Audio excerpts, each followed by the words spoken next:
Eu não vou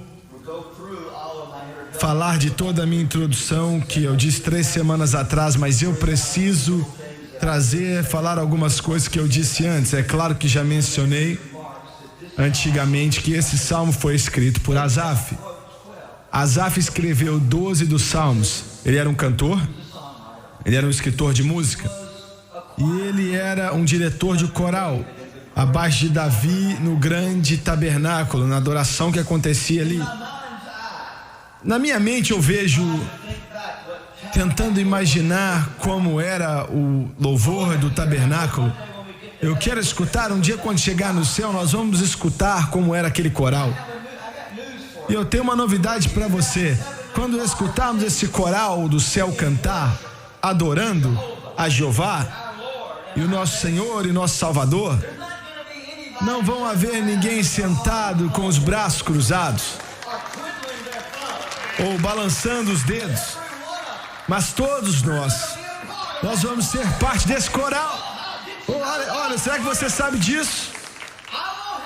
Eu não tenho que me preocupar naquele dia a respeito de estar cantando fora do tom, porque naquele dia eu vou ter uma voz, como todos vocês vão ter. Não importa se você está contando como se fosse um sábado de madrugada, mas quando você chegar no céu, você vai ter uma voz que vai cantar e que vai levar louvor e adoração e louvor a Deus, aleluia.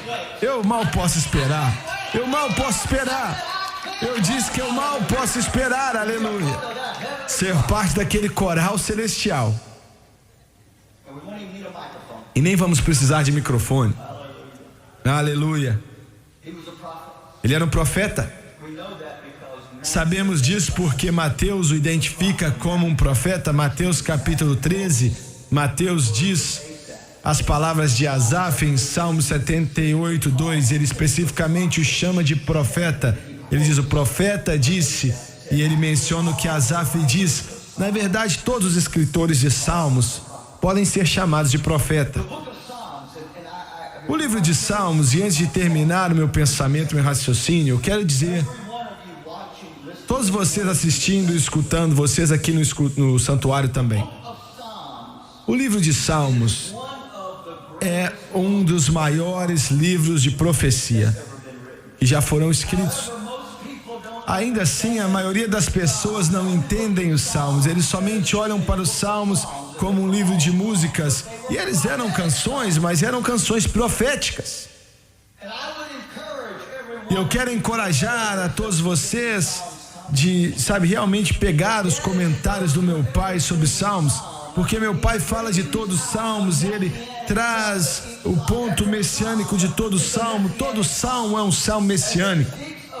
Ele fala de Cristo de alguma maneira, e você nunca vai entender isso apenas lendo os Salmos por si mesmo. E eu quero te encorajar, eu repito, se você realmente quer entender o lado profético do livro de Salmos, então você deve dar uma lida no comentário de Salmos, porque são profecias bíblicas falando do tempo que ainda não veio.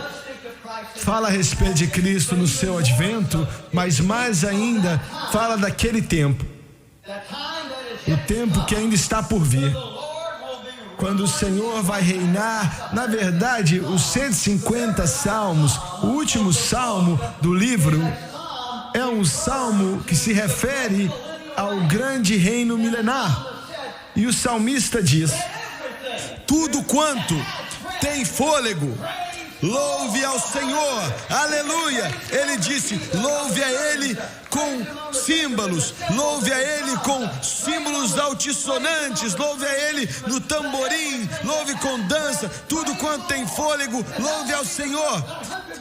E esse Salmo 150 nos diz que essa vai ser a primeira vez na história da humanidade quando aqueles que nasceram de novo, estão redimidos, vão se juntar com as vozes angelicais para louvar e glorificar ao Jesus Cristo, nosso Senhor e Rei. Mas eu só quero dizer o seguinte: por que é que temos que esperar até a era milenar para que todos nós venhamos a louvar ao Senhor?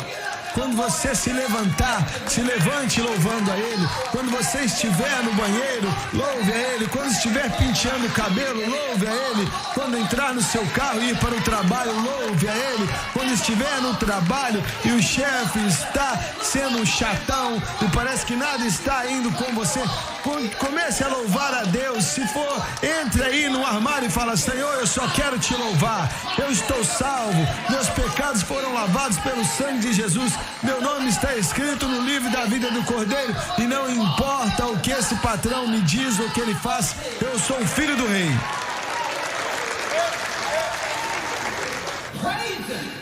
Louve a Ele, louve a Ele, louve a Ele quando as coisas estiverem boas, e louve a Ele quando as coisas estão ruins.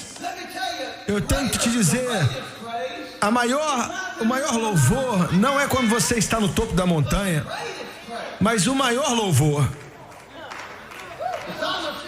o salmista diz: bendito é o homem que anda pelo vale de Bacar e faz daquele uma fonte. O vale de Bacar era como se fosse o lixo daquele lugar, e o salmista disse: às vezes você tem que se encontrar em meio ao lixo, e ali fede, e tudo é ruim, é um vale de chorar, mas ele disse: bendito é o homem que disse: eu não vou ficar aqui, eu estou passando por essa situação, mas eu vou transformar esse vale de Bacar em um lugar de adoração, uma fonte de oração, de adoração. Sabe, isso deixa o diabo doido. Ele envia o diabo contra você, ele envia todos os tipos de demônio contra você, mas eu não vou explicar, isso é um outro sermão para outro dia. Ele manda os espíritos demoníacos contra você, ele manda todo o demônio que ele tem, ele te derruba, e ele está dançando sobre sua carcaça deitada no chão. Mas de repente uma mão começa a levantar, e depois uma outra mão começa a levantar, e ali da sua boca diz: eu posso estar caído, mas eu não estou derrotado. Eu posso estar caído, mas eu não vou desistir.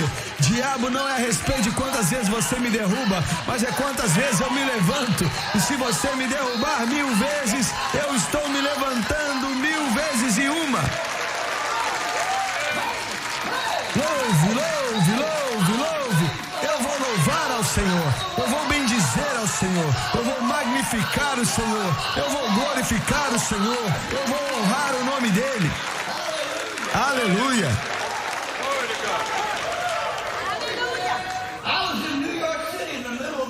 Eu estava em Nova York no meio daquele protesto que está acontecendo, eu estava lá. Andei ali onde eles estavam. Eles não estavam protestando. Metade deles estavam bêbados, a outra metade estava drogado. Não, o terceiro estava drogado, o terceiro estava bêbado e o terceiro estavam burros. E olha, eu não estou tomando o lado do que aconteceu, isso não é o que eu quero dizer, mas imagine só o que aconteceria se, ao invés de várias pessoas descontentes nas ruas, nós tivéssemos alguns santos louvando a Deus, glorificando e honrando a Ele. Eu quero dizer o seguinte, olha, louvar em fé, as duas coisas estão juntas. Você não pode separar a fé do louvor. Você não tem como separar o louvor da fé. Aonde há louvor, você sempre encontra fé. Louvor desenvolve sua fé. Você está entendendo? Quando há pouco louvor, há pouca fé e não há vitória. Mas aonde há muito louvor, há muita fé. Aleluia. É por isso que Davi pôde dizer: eu estava velho, agora estou velho, mas eu nunca vi o justo mendigar o pão. É por isso que Davi disse: ainda que eu ande pelo vale da sombra da morte, não temerei mal algum. Aleluia. Ele teve fé porque ele estava colocando o Senhor ao teste, e o Senhor passou o teste todas as vezes. Olha, Ele não vai deixar a sua fé decepcionar. Ele não vai decepcionar a sua fé, meu amigo. Eu sei que algumas pessoas, eles assistem os cultos e eles não entendem, especialmente aqueles que não sabem nada sobre o Pentecoste. E eles não entendem às vezes a nossa alegria. Nosso louvor e adoração. Especialmente quando alguém começa.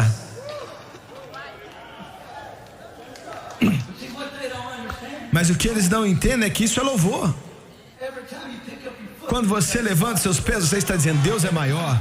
Quando você abaixa seu pé, você está dizendo: o diabo está vencido. Quando você levanta seus pés, você fala: maior é aquele que está em mim do que aquele que está no mundo. Quando você abaixa seu pé, é como que eles me ensinaram na África: mais baixo, mais baixo, mais baixo.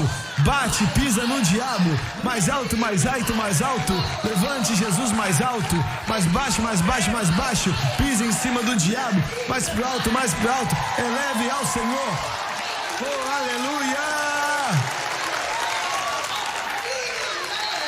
Um homem derrotado não vai correr, mas um homem vitorioso vai correr.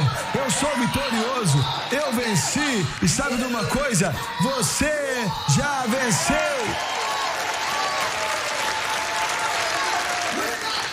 Nós não somos derrotados, mas nós somos uma igreja gloriosa, sem mancha ou mácula, lavada, não por qualquer tipo de água sanitária, mas pelo sangue do Cordeiro. Agora Asaf está em um estado terrível. Ele diz no versículo 2: no dia da minha angústia. A Bíblia não nos diz, a passagem não fala conosco qual era a angústia dele. Mas nós sabemos que tinha a ver com um pecado ou uma falha na parte de Asaf. Como é que você sabe disso? Bem, porque no versículo 7 ele diz: rejeitará o Senhor para sempre e não tornará a ser favorável. E no 8 ele diz: cessou para sempre sua benignidade. Essa terminologia tem a ver com alguém que decepcionou ao Senhor. O pecado separa o crente do seu Senhor. O pecado sempre vai trazer algo ruim ao coração. Qualquer um que diz ser crente e não chora por dentro sobre um pecado não está salvo. Porque nenhum crente verdadeiro quer decepcionar a Deus. Nenhum crente verdadeiro que decepciona o Senhor, deixa pra lá. Mas o coração fica apertado. E nesses tempos, quando nós falhamos, o diabo se aproveita disso, é condenação que chamamos. E sabe, nós somos seres emocionais. Deus nos criou com emoções. Ele não nos criou para ser um pau no barro, mas Ele nos criou para mostrar emoções. É por isso que quando ficamos felizes nós rimos, quando estamos tristes às vezes choramos. É por isso que ficamos nervosos às vezes. É porque nós somos pessoas emocionais. Eu tenho que admitir, alguns de nós são mais emocionais do que outros. Eu entendo que eu sou mais emocional do que a maioria de vocês. Eu entendo que eu estou mais animado do que a maioria de vocês. Mas não venha me bagunçar. Eu estou feliz do jeito que eu sou, tá bom?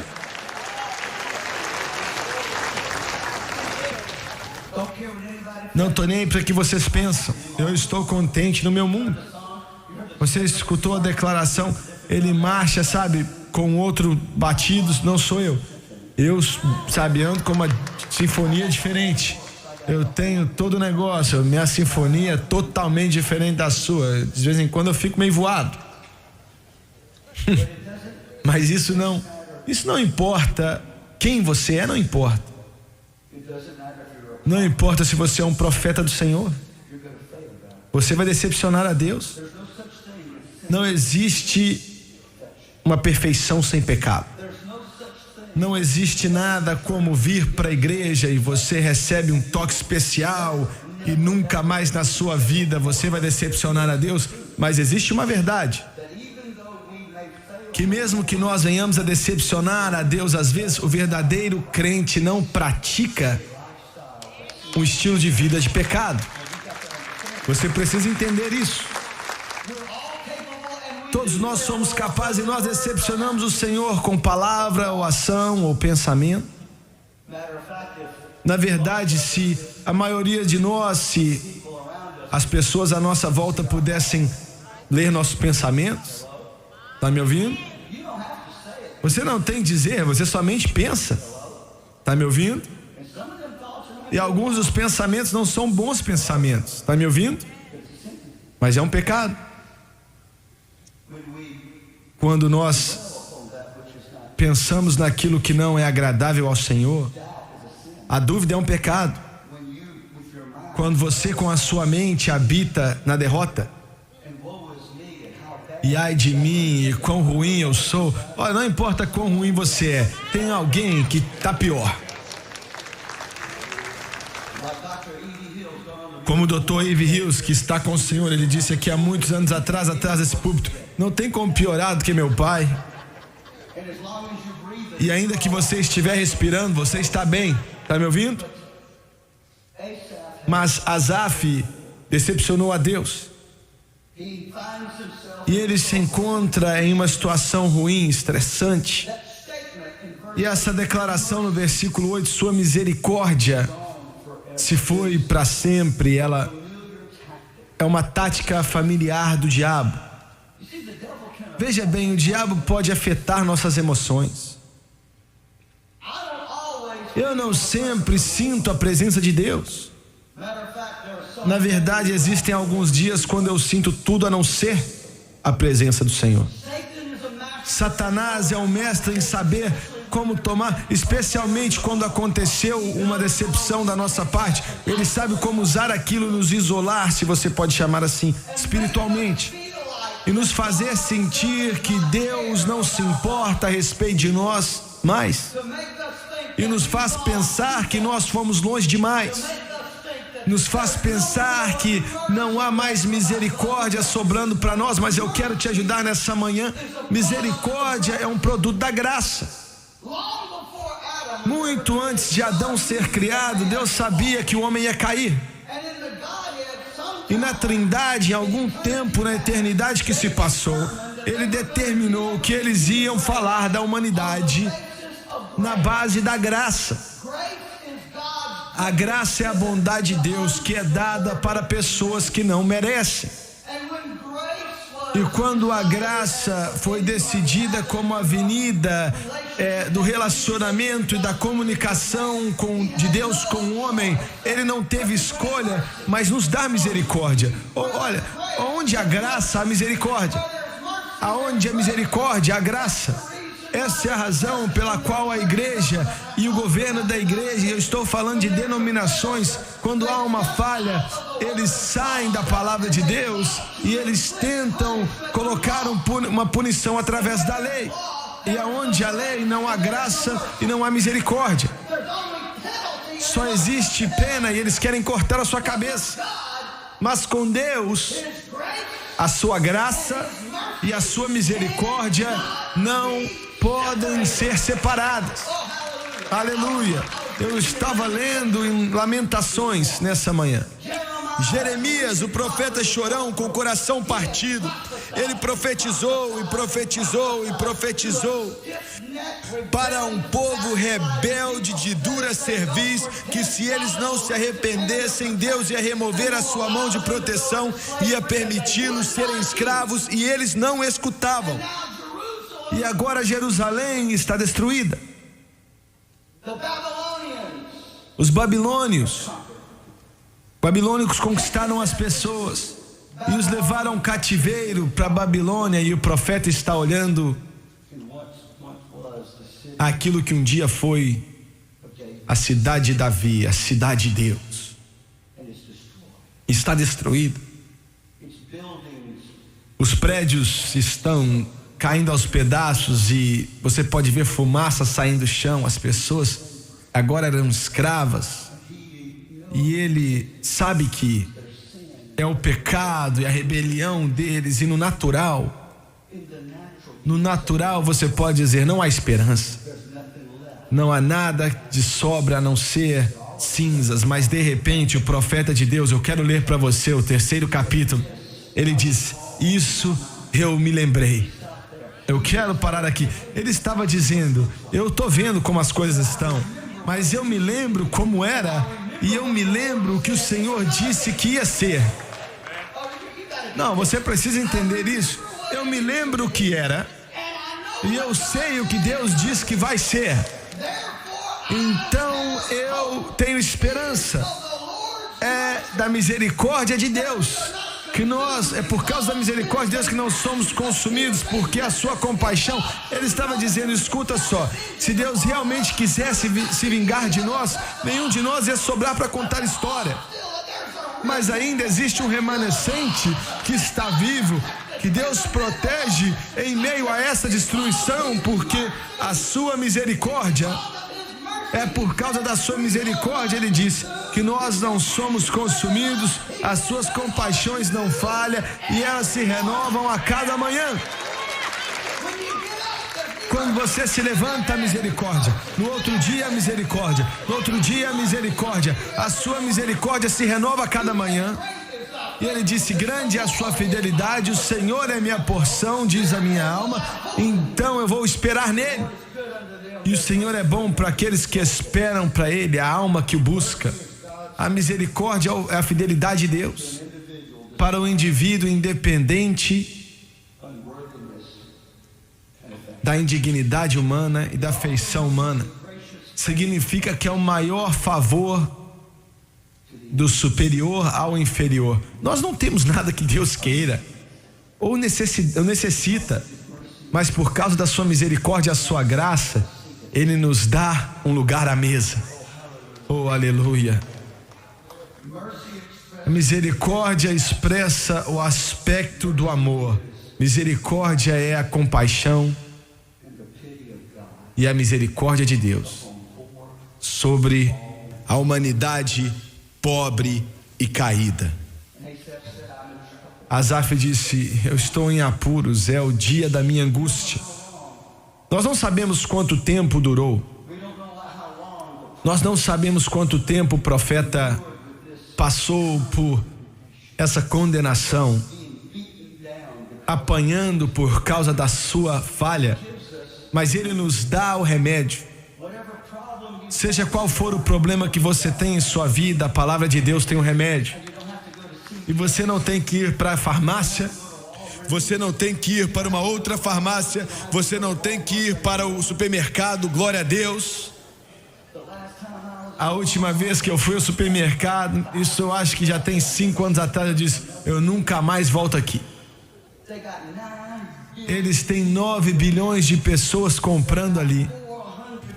Eles têm 400 caixas e só 3 estão abertos. 3. E o lugar, olha, eles estão com filas imensas. E eu estava ali e finalmente eu disse: esquece isso. Joguei o carrinho de lado e fui embora. Eu posso pagar um pouco mais para entrar e sair rápido. E eu não. Mas eu não sou impaciente. Eu estou com pressa. Então o que mudou a minha história? O que mudou a história de Asaf aqui? Ele disse: eu busquei o Senhor. Eu clamei a Deus. Olha só, ele não foi clamar o conselho de Davi. Ele não foi buscar o conselho do sacerdote. Ele não foi buscar o conselho de um outro levita ou de um outro sacerdote, mas ele foi e buscou o conselho do Senhor. A resposta para qualquer problema que você venha a passar se encontra quando você se disponibiliza para buscar o Senhor, o seu Deus, porque se você começar a buscá-lo, de forma alguma ele vai fechar seus ouvidos e não ouvir o seu clamor. Ele disse a Moisés: volte e diga a Faraó: tenho visto a aflição do meu povo, e eu ouvi o seu clamor por causa dos seus exatores, porque conheci as suas dores, e eu vou libertá-los. Ele vai te ouvir, ele nunca vai fechar seu ouvido para um clamor de seu filho. Eu não importa a bagunça na qual você está envolvido, não importa no buraco que você está enfiado, quantas coisas ruins estão sobre você e o que a igreja diz de você. Se você clamar ao Senhor, de forma alguma Ele vai te lançar fora. Aleluia.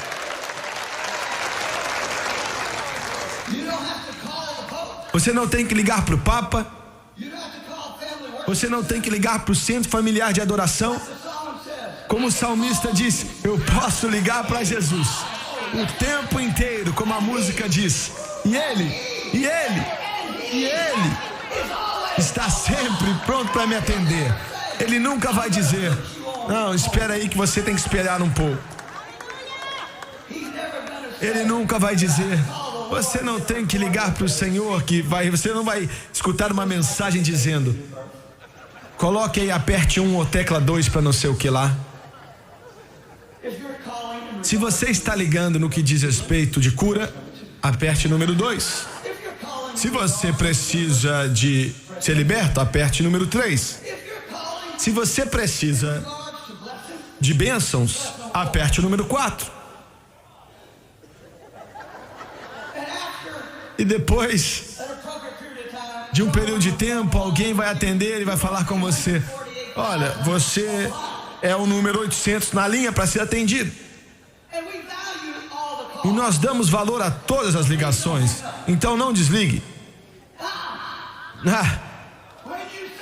Quando você diz Jesus, quando você diz Jesus, quando você diz me ajude, Deus, quando você diz Senhor, eu não mereço, mas eu venho a Ti em nome de Jesus, o nome que é acima de todo nome, Jesus Cristo, todas as vezes você tem acesso instantâneo ao trono de Deus.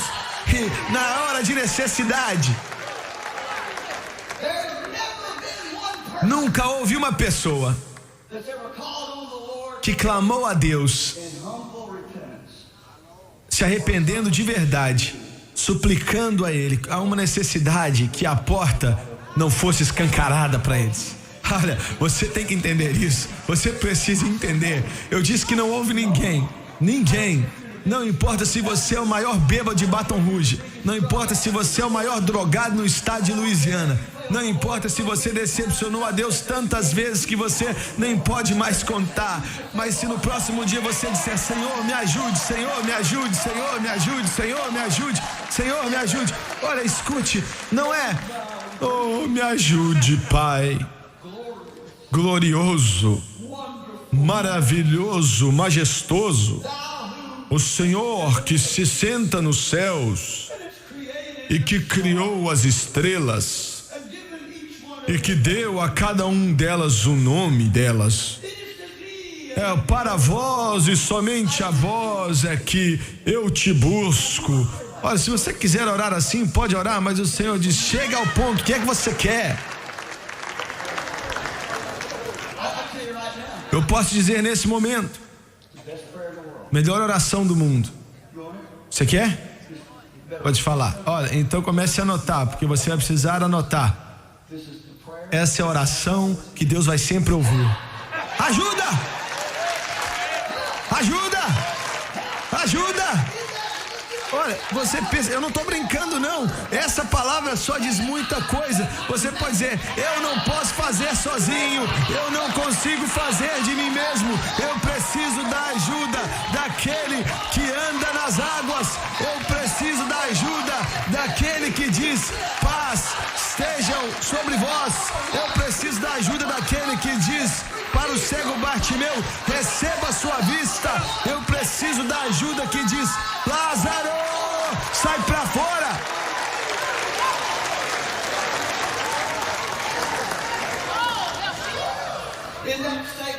E nessa declaração eu clamei a Deus arrependimento, seja lá o que ele fez, ele arrependeu diante de Deus. E eu não quero ficar me repetindo. O Lauren colocou de uma maneira muito boa na sua mensagem aqui na conferência. Ele articulou muito bem. Mas alguns de vocês não estavam aqui. E alguns de vocês não estavam assistindo. Você teve que trabalhar e você perdeu. Mas ele falou a respeito de um ensino que está acontecendo. E antes de terminar, eu quero falar o seguinte: pela graça de Deus, que abriu as redes para a rede Sun Life de televisão, a levar esperança e vida ao mundo que está escuro e sem esperança, nós temos a responsabilidade também de corrigir. É um pecado. É um pecado saber que uma mentira está entrando na igreja, mesmo que você não a conheça. Você que está sentado aqui nos bancos, você pode não se conhecer, mas eles conhecem, porque você vem a uma boa igreja, mas eu escuto os testemunhos e eu não entrei em uma porta de igreja em 2 anos, porque eu não posso encontrar uma aqui que, sabe, que não esteja cheia de novidades e modinhas. E é nossa responsabilidade, nós não temos escolha, nós temos que pregar a palavra para reprovar e para chamar a atenção. Agora, nós não fazemos isso todo domingo, essa não é a vontade de Deus. Mas como uma sentinela, e todos esses homens aqui são sentinelas, e todo pregador que é chamado de Deus tem que ser uma sentinela no muro.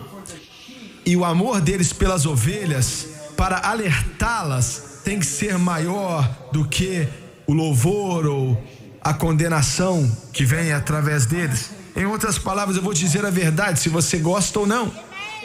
Meu trabalho não é te convencer ou fazer com que você acredite em mim. O meu trabalho é entregar a minha alma. Então Deus é que vai julgar você com o que você ouve, com o que você faz com aquilo. Mas há um ensino que diz que Asaf estava errado. Como assim se arrependa? Se você está salvo, você não tem que se arrepender quando você pecar. Você não tem que pedir perdão. Bem, isso está, fazendo com que você tenha uma consciência pecaminosa. Você não tem que falar de uma consciência pecaminosa, você já vive numa natureza pecaminosa. Está à sua volta. Eles dizem que, isso é uma citação, porque Jesus Cristo pagou o preço por todo o pecado, passado, presente e futuro. Isso significa que todo pecado, até mesmo o pecado que nós cometemos, já tomaram conta disso, nós não temos que fazer. Ora, e há uma certa verdade nisso. Em todo erro tem uma certa verdade adicionada a eles. Jesus na cruz do Calvário fez expiação por todo o pecado passado, presente e futuro, que quer dizer que nunca vão haver ninguém que morrer na cruz. Quando ele morreu na cruz, ele satisfez todas as demandas de um Deus santo, não somente para aquela época no passado, mas para o presente também. Os nossos patriarcas de antigamente, o pessoal da velha aliança, eles eram salvos pela fé, olhando para um futuro. Nós somos salvos através da nova aliança, da fé, olhando para o passado. E o sangue dele tomou conta de todas as coisas. Mas isso não me dá uma licença para pecar sem impunidade e não lidar com isso. Eu escutei, olha, alguém foi entrevistado e ele disse assim: eu estou cansado das pessoas ficar falando de 1 João comigo. Meus filhos vos escrevo para que não pequem, mas se pecarem, saibam que tem um advogado diante do Pai, Jesus Cristo justo, que não só para os nossos pecados, mas o pecado do mundo inteiro. Isso não tem nada a ver com a gente. Primeiramente, o Senhor não chama o pecador de meus filhinhos. Somente aqueles que foram lavados pelo sangue são filhos dele. Não existe nada como a paternidade de Deus e a irmandade do homem. Isso é uma mentira. As únicas pessoas que eu chamo de irmãos e irmãs são aqueles que eu conheço, que a vida deles foram lavadas pelo sangue do Cordeiro, e por isso eles são meu irmão, são minha irmã, e eu não chamo um não crente de irmão ou irmã. Ele diz: foi escrito por agnósticos. Todo livro na Bíblia foi escrito para os cristãos, completamente. Essa Bíblia não foi escrita para o mundo. Eles não acreditam nisso e não conseguem entender em sua perdição, porque estão cegos. Mas toda a palavra aqui foi escrita para nós. E João estava dizendo: meus filhinhos, vocês não devem fazer isso. Isso não deve acontecer, mas eu sei que vai acontecer e você sabe que vai acontecer. Então, meus filhos, eu escrevo para vocês que se vocês pecarem, você for um manuscrito oficial, não é se, é quando. Não é se, é quando. Quando você pecar, você tem um advogado. É um advogado. Isso é um advogado. Olha, não, peraí. Que de advogado que nunca perdeu uma causa. E no momento que você diz: Senhor, me perdoa, entenda isso. Olha, ele não é somente o advogado, mas ele é o juiz também. No momento que você diz: perdoa-me, a sentença é entregue, que você não é culpado. Mas quando você não segue o caminho de Asaf e leva isso diante de Deus e diz: eu não tenho que fazer nada, eu nunca tenho que me arrepender, então o pecado passa a se tornar algo mais leve e mais leve e mais leve. Então a comunhão é quebrada e você vai perder a sua alma e você vai para o inferno. Não tem muito o que falar. Se você segue esse ensino, o resultado e a conclusão disso vai ser você diante do Senhor no julgamento do trono branco. E você vai dizer: mas eu fiz isso, e eu fiz aquilo outro em seu nome. Ele vai dizer: se afastem de mim.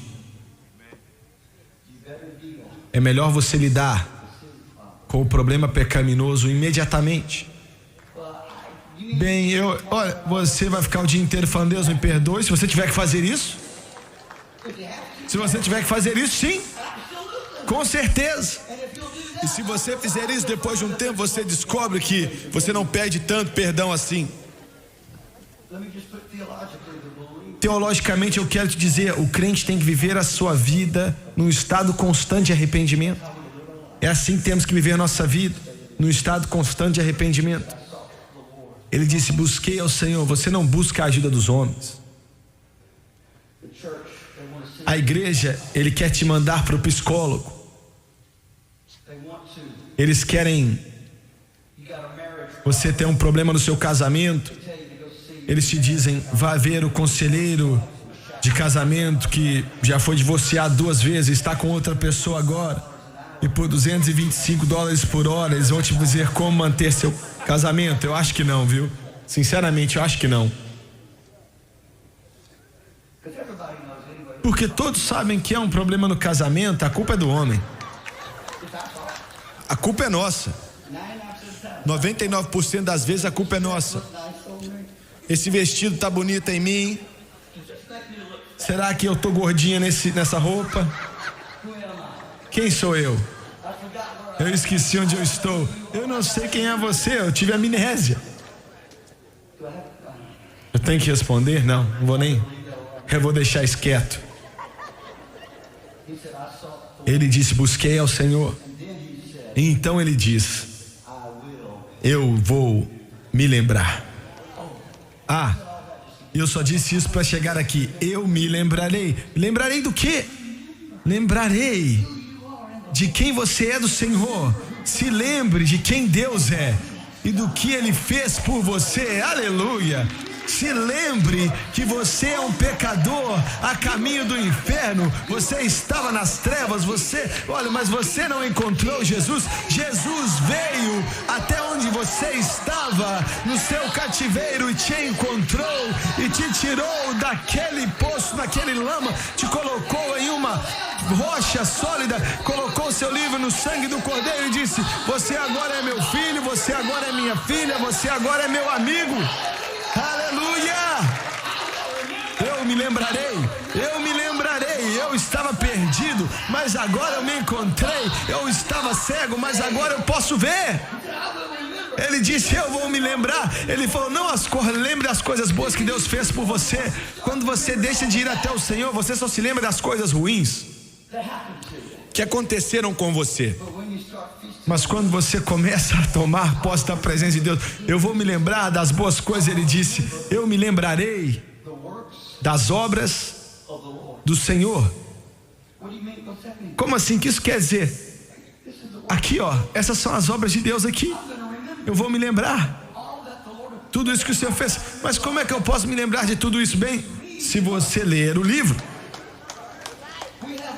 nós temos uma promessa que o Espírito Santo vai nos fazer lembrar de tudo aquilo que você precisa quando você precisar. Aleluia!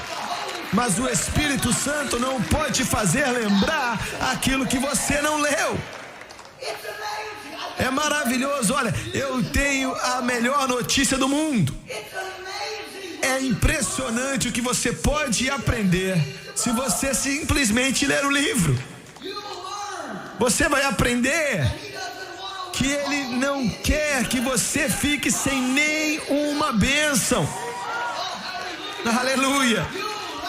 Você vai aprender que Ele disse: ei, que estarei contigo até o fim dos tempos, eu nunca vou te deixar, eu nunca vou te abandonar. Você vai aprender que Davi disse: se eu for até o céu, lá Ele está, e se eu fizer minha cama no inferno, Deus vai estar ali comigo. Ele disse: certamente, músicos, venham até aqui por favor, eu me lembrarei das tuas maravilhas de antigamente. Isso quer dizer dos grandes milagres que Deus já fez. Porque todo milagre que é feito, desde a criação até o dia de hoje, tudo entre esse tempo foi feito por nós. Quando Ele transformou a água em vinho, foi por nós, nos dizendo: seja qual for o seu problema, eu posso transformar. Eu posso transformar o seu problema. Eu posso transformar essa água em vinho. Se você tem um problema com vinho, Ele pode transformar com água. Ele pode fazer todas as coisas.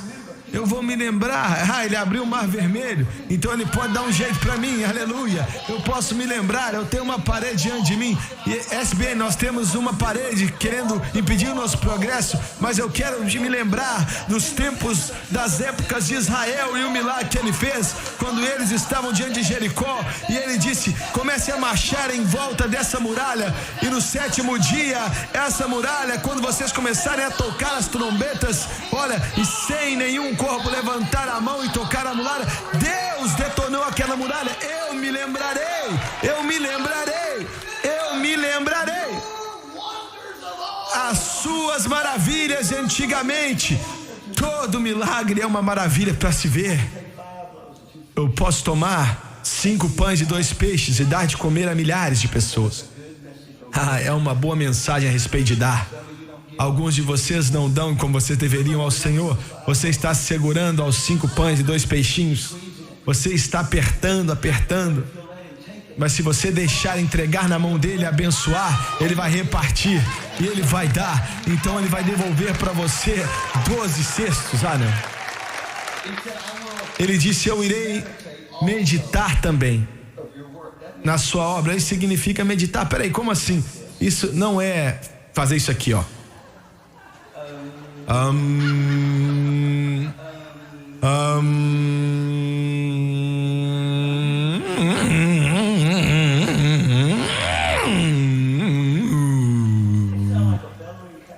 Parece uma vaquinha. Vou esvaziar a minha mente. Vou esvaziar a minha mente. Eles não têm que se preocupar com isso, já está vazio. A luz está acesa, mas não tem ninguém em casa. Eles estão ali com muito pouco lá dentro.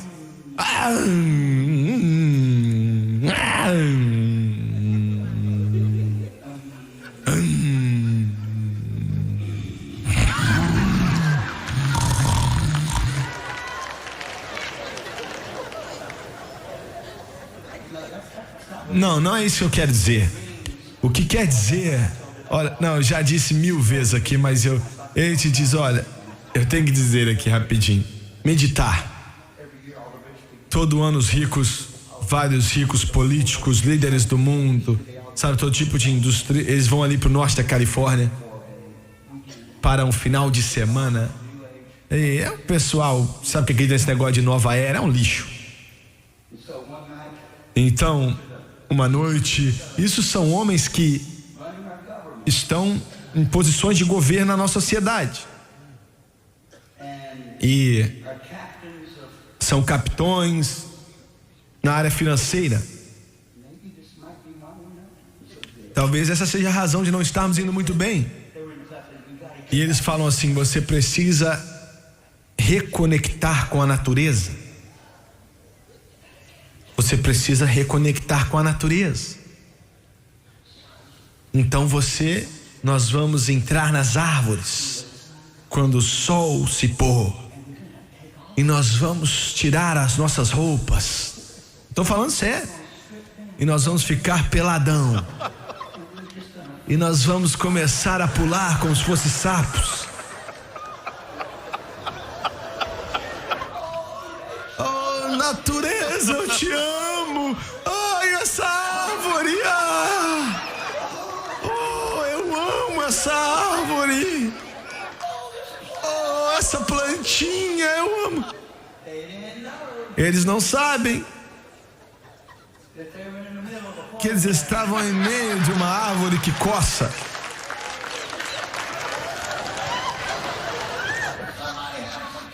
Será que alguém tem um pouquinho de creme aí? Onde é que você quer que coloque? Qualquer lugar. Tô falando sério, gente. Quando você sair da Bíblia, o único lugar que sobra para ir é estupidez. Só isso.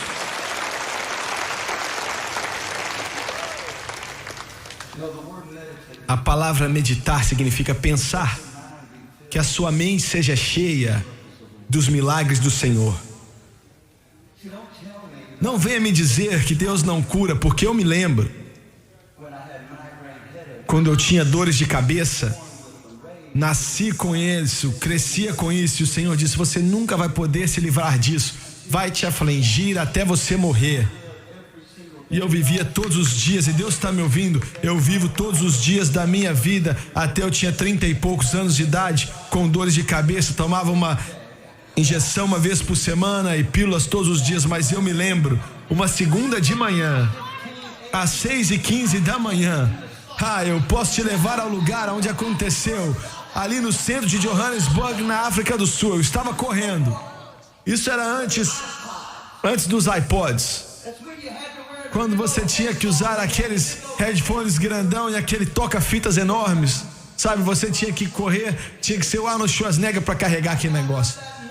E eu me levantei de manhã, eu tinha e fazia tempo que eu não escutava, e eu peguei aquilo e eu falei: não sei o que está ali, era uma fita cassete, Deus está me ouvindo, eu não coloquei aquela fita ali, Deus é minha testemunha. E eu coloquei aqueles headphones, desci no elevador e fui. De manhã, o sol nem tinha nascido ainda, eu comecei a correr. Eu apertei play e tinha uma mensagem, meu pai tinha pregado há anos atrás, quando eu era um garotinho, pelo nome de é a última vez que eu estou sofrendo com isso. E ele estava falando a respeito de como o povo de Israel ficou cheio, Chamar ficou cansado dos filisteus vindo roubar suas sementes. E quando os filisteus vieram, ele disse: não, chega, essas lentilhas são minhas. Deus me deu essas lentilhas, são minhas. Esse é o meu campo de lentilha e eu não vou sair daqui. A unção do Senhor veio sobre ele e ele lutou com os filisteus. E eu nem estava pensando em cura, e de repente eu senti como se fosse algo fervendo dentro da minha cabeça. E eu sabia que eu estava curado. Olha, isso foi 30 anos atrás e eu nunca mais tive dor de cabeça. Então não venha me dizer, porque eu estou meditando naquilo que Deus fez na minha vida. Aleluia. Mais uma coisa antes de fechar.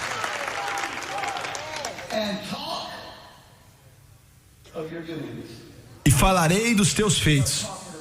Comece a falar a respeito do que Deus está fazendo. E pare de falar a respeito de quão ruim sua vida está. Comece a falar a respeito de quão grande Deus é.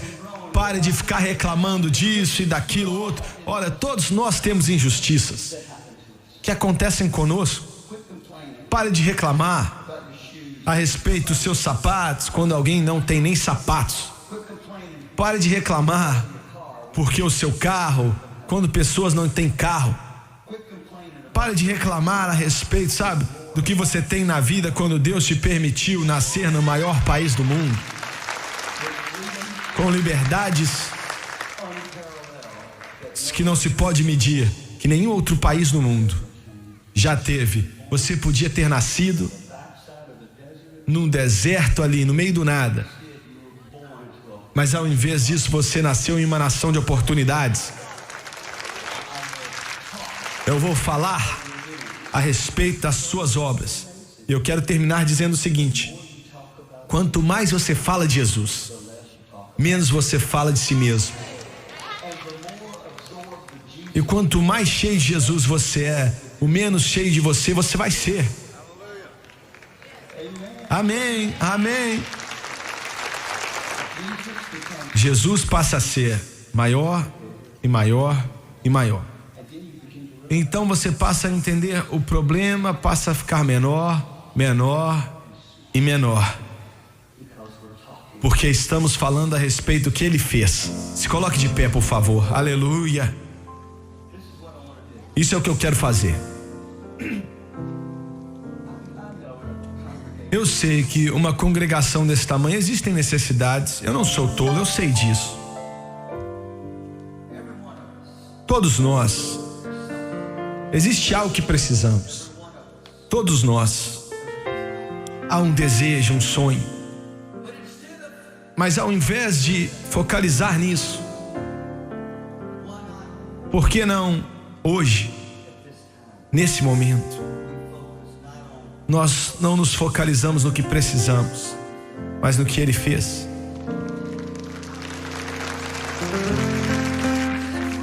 Veja bem, isso é bem real para mim. É bem real para mim porque 4 anos e meio atrás nós não tínhamos nada e agora temos uma rede. Eu gosto de pensar a respeito disso. 4 anos e meio atrás nós tínhamos um programa que passava 1 hora por semana, e o programa que passava em algumas estações era só isso. E agora a oportunidade é para quase 2 bilhões e meio de pessoas escutarem o Evangelho. Eu vou pensar nisso, porque se o Senhor pode fazer tudo isso, Ele pode tomar conta do problema que eu estou passando por Ele. Somente quando você me perdoa, mas somente quando nós chegarmos ao céu vamos entender que grande milagre é a SBN. Eu digo, todos dizem, todo mundo disse, você não vai conseguir, até eu mesmo falei. Mas olha o que o Senhor fez. Olha o que o Senhor fez. Eu quero convidar você para a vida aqui à frente. E por alguns momentos, antes de sairmos daqui, irmos embora nesse domingo, vamos esquecer a respeito do que precisamos e nos focalizar no que Ele está fazendo e quem Ele é e o que é que Ele vai fazer por nós. Venha, saia do seu lugar, venha aqui à frente.